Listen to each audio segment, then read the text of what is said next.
Sarah Grace. As it relates to the seriousness of the offense, we agree that the offenses are serious.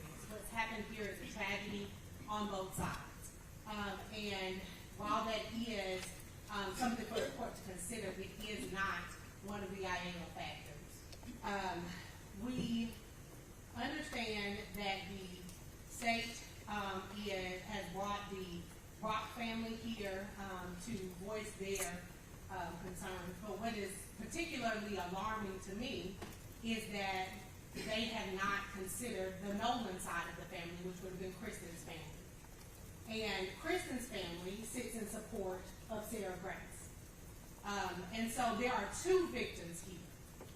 While there are victims on the Brock side of the family who voice their concerns for their safety, there are victims of family members who are on the Nolan side of the family who have not voiced that same concern. As a matter of fact, they're here in support of her and willing to have her live with them.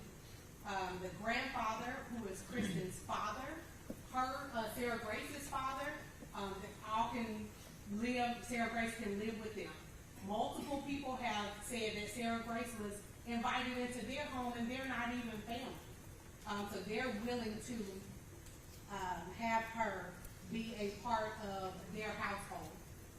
With that being said, as far as the influence or threat of influence, as the state puts it, of the 6-year-old sibling of Sarah Grace, there are means for the court to avoid that contact.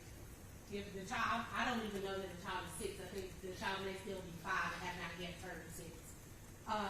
But I don't know this, but there's not a cell phone for a 5-year-old or a 6-year-old.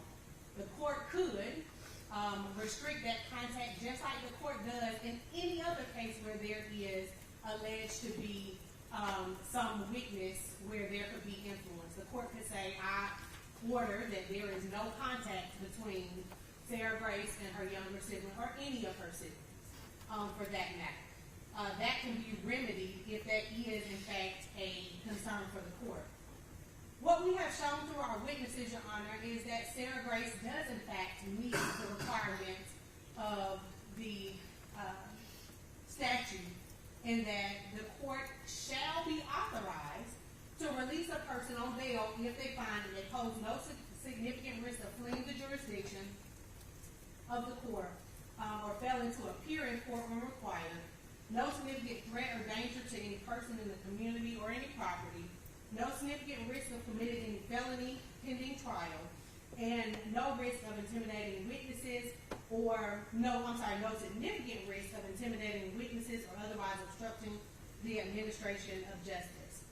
As it relates to the financial resources of the family, there has been no testimony as to what those resources are. Just that the Rock family believes that the Nolan family or Kristen's family has these grand resources in some regard that could assist Sarah Grace in being a flight risk. If that were the case, Your Honor, again, I remind the court that the incident took place in February and she had gone to visit the Jensen household in Alabama between that February and July time period. If, for some reason, there was to be this enlightenment that I should run, there was ample opportunity at that time. Caitlin testified that that Sarah Grace had never asked her to hide her or take her to Alabama permanently or anything like that. In addition, there was testimony as well as documents for the court admitted into evidence that Sarah Grace does not have a driver's license and that it would be better if she not drive. And she doesn't have her own personal vehicle or access to a car.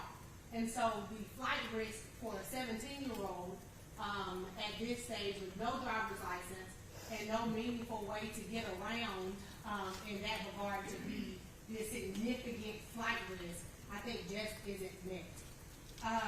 As it relates to a threat or danger to any person in the community, nobody indicated that Sarah Grace was a threat or a danger prior to this incident happening.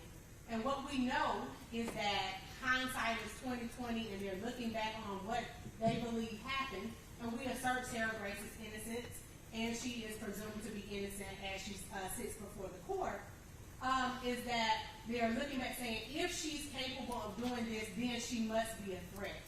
But that does not muster what is required to be a significant threat or danger. There's no indication that she has access to any firearms further. The court could order that she not have access or touch or be around or in the home with any firearms or anything like that. As it relates to a significant risk of committing any felony pending trial, that is typically put into the mix when there is a significant criminal history. Investigator Rogers testified that there was no criminal history before Sarah was arrested for these crimes, and there was no, there was documentation as to the GCIC that was admitted in defense bond exhibit 1. In addition to that, Your Honor, she poses no significant risk of intimidating witnesses or otherwise obstructing the administration of justice, other than Ms. Brock's feeling that she may be an intimidation to the 6-year-old. There's been no evidence, no testimony about there being any type of intimidation that has gone forward from this. Just that they believe she may be manipulative. And I understand that emotions are high, and that's what the Brock family believes. But again, I remind the court that the Brock family is not the only victim's family. There is the Nolan family as well, who do not share those same sentiments. Your Honor, in addition to those IALA factors that are in subsection E1 of the statute, there is subsection E2 of the statute that requires that Your Honor consider the purpose of bail. And we have the purpose of bail is given to us in IALA, which is the purpose of pretrial bond is to prevent punishment before a conviction and to secure appearance in court. There is no indication that Sarah Grace would not be here for any appearances in court. She has several people who are willing to bring her, who testify that they would be in charge of that. And also to prevent the punishment before a conviction. Again, IALA, that the state cited, is very clear that the most fundamental premise of our criminal justice system is that a person ought not be punished for a criminal offense until the state demonstrates guilt beyond a reasonable doubt. IALA goes further to say that unless the right to bail before trial is preserved, the presumption of innocence secured only after centuries of struggle would lose its meaning. So that is the purpose of pretrial bond, is to preserve that presumption of innocence, which Sarah Grace enjoys at this moment. She is cloaked in the presumption of innocence, unless and until the state can prove her guilty beyond a reasonable doubt. That beyond a reasonable doubt standard is not met at this bond hearing. I know that the state only has the burden of persuasion in this bond, and we have the burden of production. We have met our burden of production, Your Honor. As it relates to her ties to the community, I do want to call the court's attention to Dunn v. Edwards, and that is 275 Georgia 458. It is a Supreme Court decision. 275 Georgia. 258. I have a Thank you. copy for the court if I may approach. Yes, ma'am. Thank you. And that discusses what is required as to the burden of production on the defense as to ties to the community. In a murder case, the defendant was charged with malice murder. And the court in this case said that there was a failure of the defense to satisfy that initial burden because the only testimony presented at the bond hearing on the issue of the defendant's ties to the community came from the investigating officer, who only testified that the defendant lived in Athens, and that was it. There was no evidence that the defendant had continuously lived in Athens for any significant period of time and had any significant involvement with family, friends, or institutions in the community. That he had a job history or that he had a reputation for reliability. Here, the defense has presented those things. So we present done in juxtaposition or in a distinguishing way, and that we have produced several witnesses, 6 to be exact, as well as 8 letters of support showing her ties to community through family, friends, also institutions in the community. We have the Catalyst Church, the pastor of that church, coming to speak on behalf of Sarah Grace, saying that they would be willing in any way to facilitate her being able to get bond, whether that meant staying there, facilitating somewhere for her to stay. Ties to the community for a juvenile is a bit tricky, for lack of a better term. A juvenile has to go where their parents make them go. And I think that is, if there is a concern about Sarah Grace moving around, there being middle school in East Coweta, and then her from 9th grade on going to Central High School, which would be a 4-year period here in Carrollton, that concern should be tempered with her being a juvenile at the time and her having to move wherever parents would have her to be. So that is the demonstration of ties to the community. Any risk to the community, I point the court's attention to Creedmoor v. State, and I provided the court as well as the state copy. And that's 327 Georgia Act 368. It's a Georgia Court of Appeals case where they talk about they do an interlocutory review of denial of pretrial bond for this client, and that there was not testimony regarding their ties to the community, and that there were multiple convictions of that defendant for driving under the influence, and then there was proper evidence of 3 previous convictions for the same thing.